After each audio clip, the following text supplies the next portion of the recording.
다음 주 설교가 저로 되어 있는데 아까 조정을 했어요. 김홍희 목사님이 하시기로. 그래서 그 다음 주에 제가 하고, 어쨌든 우리 목사님들 설교하시고 제 사이사이에 제가 격주로 들어가고 이렇게 설교를 하겠습니다. 누가 설교를 하시든 어떤 분이 말씀을 전하시든 간절한 마음이 있으면 은혜 받습니다. 생명의 말씀이기 때문에 하나님께서 각자를 위해서 나는 모르지만 예비하신 말씀들이 있어요. 그래서 오늘 내게 꼭 필요한 말씀을 하나님께서 허락해 주시거든요. 이게 성령이 하시는 역사예요.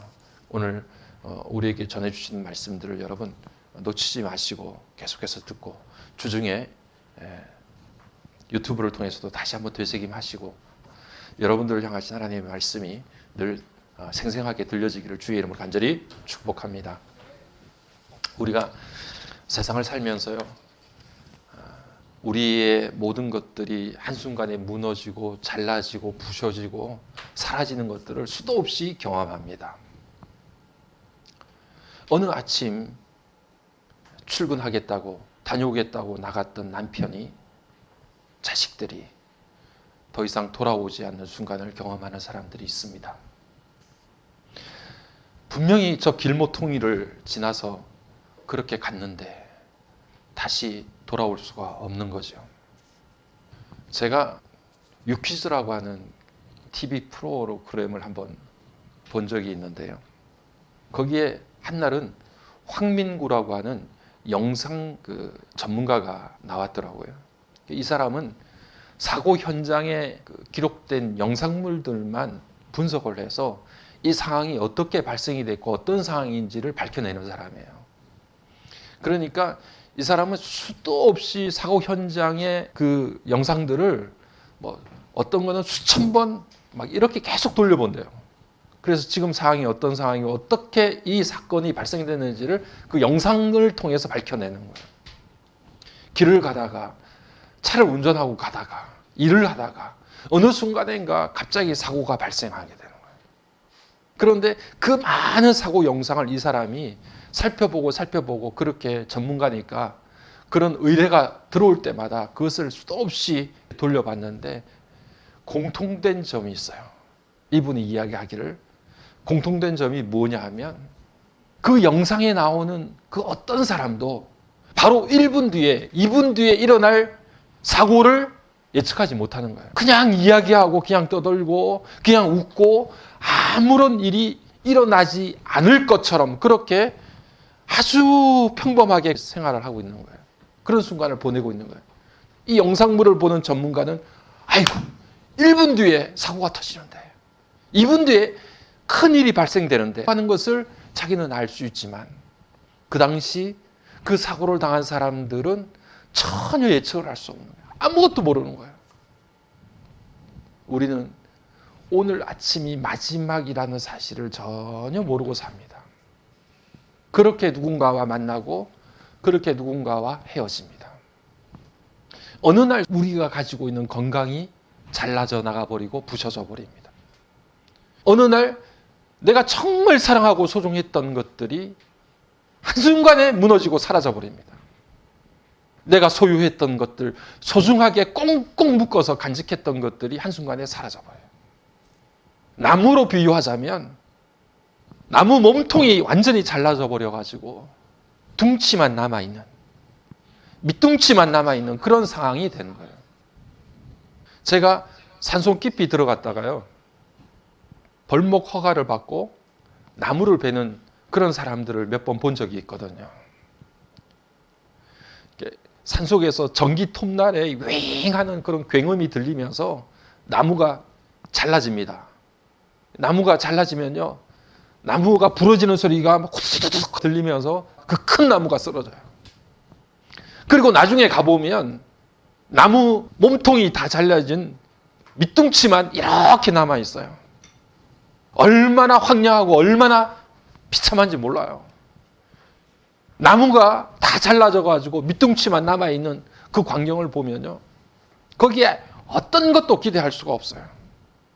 여러분, 그 나무가 수십 년을 자랐든 아니면 수백 년을 자랐든지 간에 더 이상 이제 그렇게 자랄 수 있는 가능성, 희망은 아무것도 없는 거예요. 우리의 삶 가운데 어느 날 그렇게 고이 간직하고 소중하게 품었던 그런 것들이 한순간에 부서지고 한순간에 날아가고 한순간에 잘라져서 이렇게 보면 덩그러니 밑둥치 같은 내 모습만 이렇게 남아있는 거예요. 이게 오늘 우리의 삶이에요. 우리의 모습이에요. 우리가 읽었던 이사야서가 하나님 앞에 범죄하고 하나님 앞에 죄를 저질러서 심판을 받는 이스라엘의 모습을 기록하고 있습니다. 그런데 그 이스라엘을 심판하실 때 하나님께서 아수르라고 하는 나라를 사용하셔서 이스라엘을 심판하는 도구로 삼아요. 그렇게 심판받는 이스라엘의 모습을 이사야 선지자가 종종 숲으로, 나무들이 많이 모여있는 숲으로 비유를 해요. 그런데 그 숲은 그냥 숲이 아니라 제가 조금 전에 말씀드린 것처럼 나무 몸통이 다 잘라져서 둥치만 남아있는 그런 숲으로 이야기를 합니다. 이스라엘의 모습이 그와 같다, 그 말이죠. 하나님 앞에 죄로 인해서 심판을 받고 징계를 받은 이스라엘의 모습이 마치 나무 몸통이 다 날아가져 버리고 뿌리 가까이에 있는 둥치만 남아있는 그 비참하고 황량한 모습처럼 이스라엘의 모습이 그렇다는 거예요. 그런데 오늘 그런 이스라엘을 징계하고 심판하기 위해서 사용했던 아수르라고 하는 나라도 나중에 가면 다 잘라버리고 밑둥치만 남아요. 여기저기를 살펴봐도 나무는 온데간데 없고 다 잘라져 버린 거예요. 그런 황량한 모습들을 오늘 우리가 성경을 보면 읽을 수 있어요. 여러분, 우리가 11장 1절을 봤는데 이새의 줄기에서 한 싹이 나겠다고 이야기합니다. 그죠? 그런데 여기 줄기라고 하는 것이 우리가 보통 생각하면 나무 줄기, 이렇게 올라간 나무 줄기를 생각하기 쉬운데 이 줄기가 제가 조금 전에 말씀드린 둥치입니다. 나무 몸통이 완전히 날아가 버리고 뿌리 가까이에 조금 나무가 남아있는 그 밑둥치를 이야기하는 거예요. 이 새의 둥치에서, 밑둥치에서 한 싹이 나겠다, 이렇게 말씀하는 거예요. 줄기라고 하면 우리가 잘 생각되지 않은 부분이 그 밑둥치라고 하니까 지금 이 상태가 어떤 상태인가 하는 것을 우리가 금방 이해할 수 있잖아요. 하나님의 징계 심판을 받아가지고 이스라엘의 모습이 지금 밑둥치만 남아있는 나무와 같아요. 그게 이새의 줄기예요. 이새의 줄기. 이새는 다윗의 아버지입니다.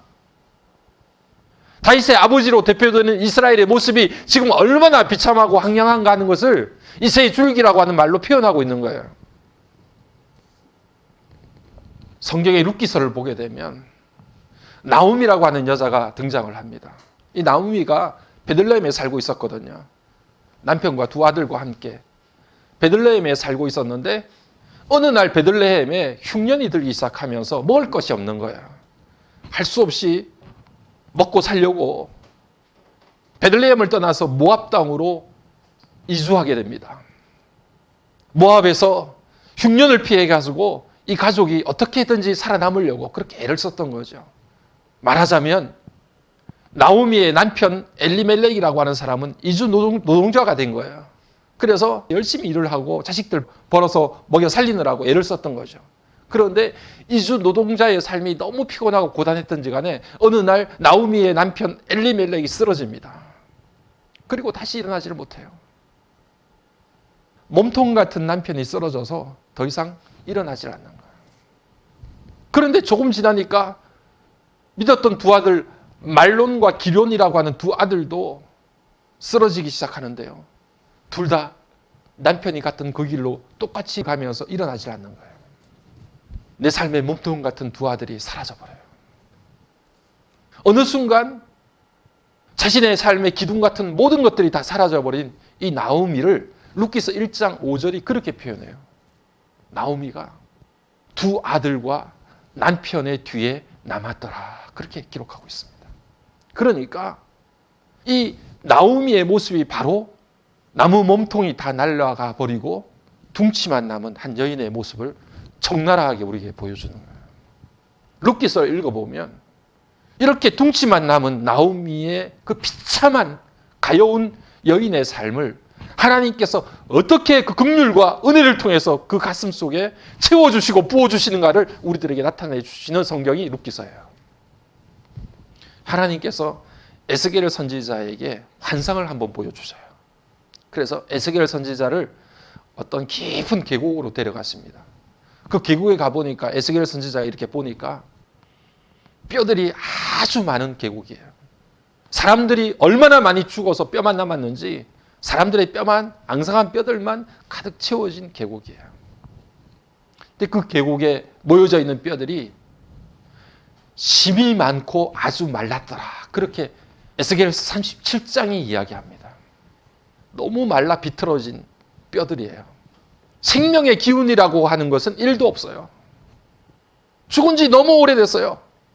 우리가 가끔 뉴스에서 보는 것처럼 유해 발굴단들이 땅을 파서 이렇게 붓으로 하나씩 그렇게 발굴해내는 뼈들 같아요. 앙상하게 마른 뼈들이에요.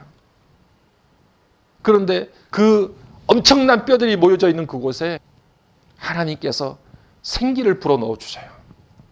인간을 창조하실 때 하나님께서 흙으로 사람을 만드시고 그 코에 생기를 후하고 불어넣어 주셨던 것처럼 바싹 말라버린 뼈들만 이렇게 모여져 있는 그 계곡에 하나님께서 후하고 생기를 불어넣어 주시는데, 환상 속의 에스겔 선지자가 그것을 보니까 그 마른 뼈들에게 살이 붙고 가죽이 덮어 씌워주고 이 뼈 저 뼈가 들어맞으면서 사람들이 살아나기 시작하는 거예요. 조금 전에 말씀드린 나무 몸통이 날아가고 밑둥치만 남아있는 이 나무 둥치, 말라가지고 더 이상 기대할 것이 없는 그 많은 뼈들 둘 사이의 공통점이라고 하는 것은 어떤 기대나 어떤 희망도 거기에 찾아볼 수도 없고 어떤 생명의 기운도 없는 그런 상태를 이야기하는 거예요. 그런데 하나님의 기운이 그 계곡에 불어닥치니까 그 뼈들이 하나둘 맞아가면서 살이 붙고 가죽이 붙고 사람이 되어서 일어나는 거예요. 여러분, 우리의 삶이 아무리 무너지고 몸통이 날아가고 사랑했던 사람들이 사라지고 기대했던 것들이 한순간에 다 와르르 무너져 버리고, 그래서 아무것도 기대할 것도 없고 바랄 것도 없는 둥치 같은 내 인생일지라도 하나님의 기운이 우리 삶 가운데 불어오기만 하면 그렇게 바싹 말라버렸던 뼈들이 다시 일어나는 것처럼 우리의 삶에 새로운 생명의 기운이 일어나는 거예요. 오늘 여러분 보세요.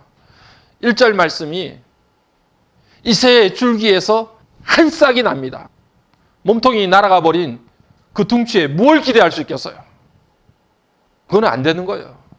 죽은 나무예요, 여러분. 둥치만 남은 나무에 어떻게 새로운 생명이 자라나서 그곳에서 다시 잎이 열리고 줄기가 솟아난다는 것을 어떻게 누가 기대할 수 있겠어요? 이새의 줄기에 한 싹이 나요. 놀라운 일입니다. 엄청난 일이에요. 하나님께서 하나님의 영을 그곳에 불어넣어 주시니까 그곳에서 한 싹이 나요. 이사야 선지자는 이 싹이 바로 예수 그리스도라 그렇게 우리들에게 예언하고 있는 거예요. 이스라엘은 다 무너지고 사라지고 더 이상 아무것도 소망할 수 없는 절망의 상태에 놓여져 있는데 그곳에서 하나님께서 한 싹을 보내주세요. 유일한 희망이고 소망이에요.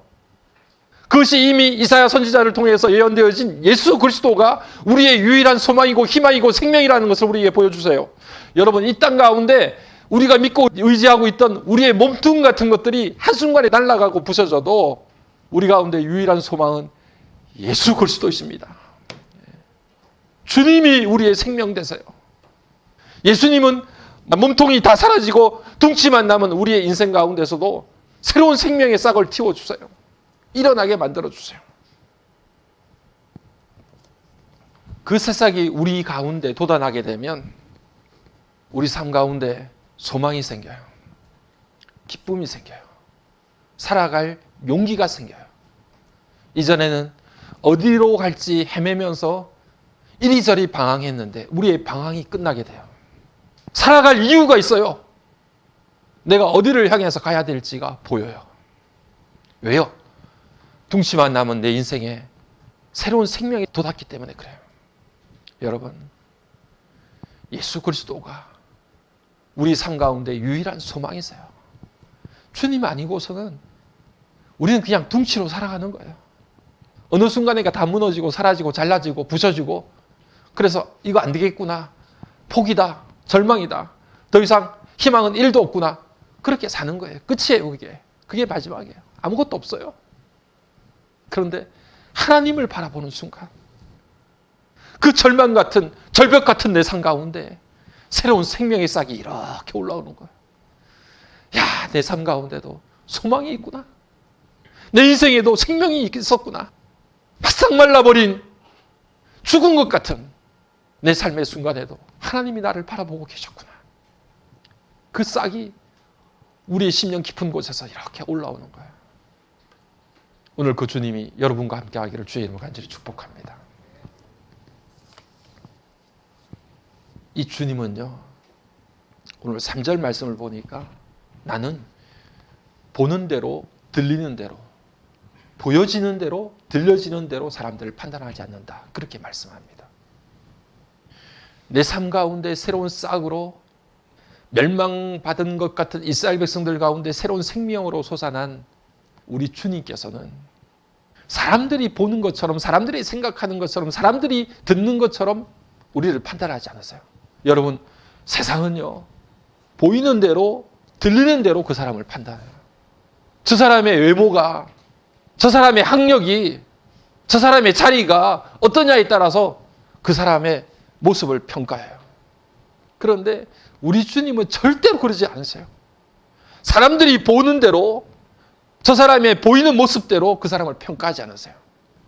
왜냐하면 우리 주님은 우리의 속 깊은 곳을 바라보시고 꿰뚫어 보시는 하나님이기 때문에 그래요. 절대로 겉으로 드러난 모습으로 우리를 평가하지 않으십니다. 오늘 제가 주보의 목회 서신에 2주간에 걸쳐서 같은 내용을 실었습니다. 하나님이 일하시는 방식이 어떤 방식인가 하는 것을 말씀을 드렸어요. 그것은 팀 켈러의 책에 나와 있는 내용들을 제가 이렇게 올려놓은 건데, 사람들은 다 알고 있는 내용이라고 할지라도 전문가가 아니면 말을 하면 안 돼요. 적어도 엄청난 대학의 교수쯤 돼야 뉴스에 나와가지고 이거는 이렇고요, 저건 저렇습니다 하고 이야기를 해야 사람들이 고개를 끄덕끄덕 하는 거죠. 아무나 이야기하면 안 돼요. 중학교밖에 못 나왔는데, 고등학교밖에 못 나왔는데, 그러면 말 못해요. 자막에 서울대 출신 뭐 이렇게 나와 있어야 뭐 말을 좀 해도 사람들이 설득을 당하죠. 전문가가 아니면, 내놓을 만한 이력이 없으면, 모두가 아는 내용이랄지라도 사람들이 귀를 기울이지를 않습니다. 그런데 우리 하나님은 어떠실까요?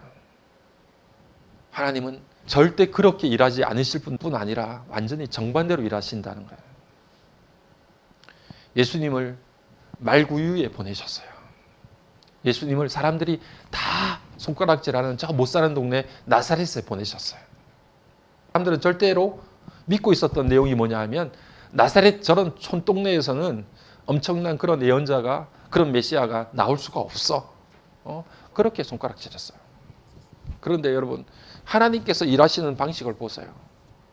하나님은 그렇게 겉으로 보이는 대로, 사람들이 말하는 대로 그 사람을 평가하지 않으세요. 이스라엘 고대 사회에서는 맏아들이 아니고서는 별로 권한이 없어. 밑에 동생들은 아무런 권한이 없어요. 그런데 하나님은 대부분 일하시는 게 동생들과 함께 일해요. 둘째와 막내와. 성경에 나와 있는 인물들이 다 그렇다는 거예요.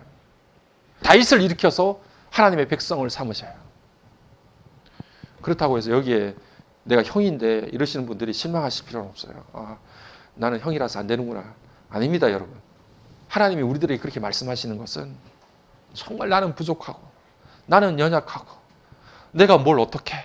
나는 아무것도 할 수 없어 라고 생각하는 그 연약한 자들을 통해서 하나님이 일하신다는 것을 단적으로 우리에게 보여주시는 사건이다, 그 말이에요. 사람들은 유력한 사람, 지식이 많은 사람, 뛰어난 사람을 찾아서 그 사람의 이야기에 귀를 기울이지만, 하나님께서는 정말 보잘것없어. 나는 둠치만 남아있는 인생이야. 이제 더 이상 아무것도 기대할 수 있는 것이 나에게는 없어 라고 하는 사람들의 삶 가운데 새싹을 틔우신다, 그 말이에요. 예수 그리스도께서 그런 인생의 주인이 되어주시고 주인공이 되어주셔서 우리의 삶을 이끌어 가신다, 그 말이에요. 저는 성경에 나와 있는 하는 인물들, 정말 연약하고 약하지만 하나님께서 사용하셨던 그 많은 사람들, 야곱의 아내 레아 있잖아요. 레아는 얼굴이 못생겼던 것 같아요. 예쁘지 않았던 것 같아요. 그래서 야곱도 레아를 좋아하지 않았고 라헬을 좋아했어. 동생. 언니보다는 동생이 더 예쁘고 좋았던 것 같아요. 결국 레아가 야곱의 아내가 되잖아요. 그래도 레아는 야곱의 사랑을 받지 못해. 왜냐하면 처음부터 라헬을 좋아했지 레아를 사랑했던 게 아니기 때문에. 결혼해서도 레아는 야곱의 사랑을 그렇게 받지 못했어요. 그런데 우리 하나님이 희한합니다. 그렇게 야곱의 사랑을 많이 받았던 라헬이 아니라 레아를 통해서 예수님의 족보가 이어져요. 레아가 낳은 유다 지파를 통해서 그곳에서 예수님이 태어나셔요. 그래서 하나님은 그렇게 여작하고 약한 자들을 통해서 요즘 말로 말하면 하나님의 어벤져스를 만들어요. 이 어벤져스라는 말이 보복을 하다 이런 말이라서 우리가 좀 쓰기에는 좀 어렵지만 하나님이 사용하시는 정예 부대, 하나님께서 쓰시는 강력한 사람들이란 의미에서 제가 그렇게 말씀을 드리는 거예요. 지난번에 제가 최종원 목사님 설교를 들으니까 우리 목사님이 전도사 시절, 강도사 시절, 목사 시절 맨날 야단만 맞았다고 그렇게 말씀을 하시더라고. 야, 너는 왜 그렇게 일을 못하냐? 너는 왜 그렇게 설교를 못하냐? 뭐 이런 야단을 계속 맞으시면서 지난주에 말씀하시기를 야, 내가 정말 목회를 접어야 되냐? 이 길을 그만둬야 되냐? 이런 생각을 수도 없이 하셨대요. 제가 말씀을 준비하면서 그런 생각이 들었어요. 그거는 우리 최 목사님뿐 아니라 저와 김 목사님도 같이 느끼는 문제예요. 하나님께서 서중한 목사를, 하나님께서 김홍익 목사를, 하나님께서 최종원 목사를 하나님의 어벤져스로 삼아 주실 줄로 믿습니다. 예, 하나님이 사용하신 거예요. 여러분, 둥치만 남아있는 인생입니까? 그리스도를 통해서 새로운 생명의 싹을 틔우시기를 원하세요. 오늘 하나님 바라보고 하나님 도와주세요. 나는 부족하고 연약한 인생이에요.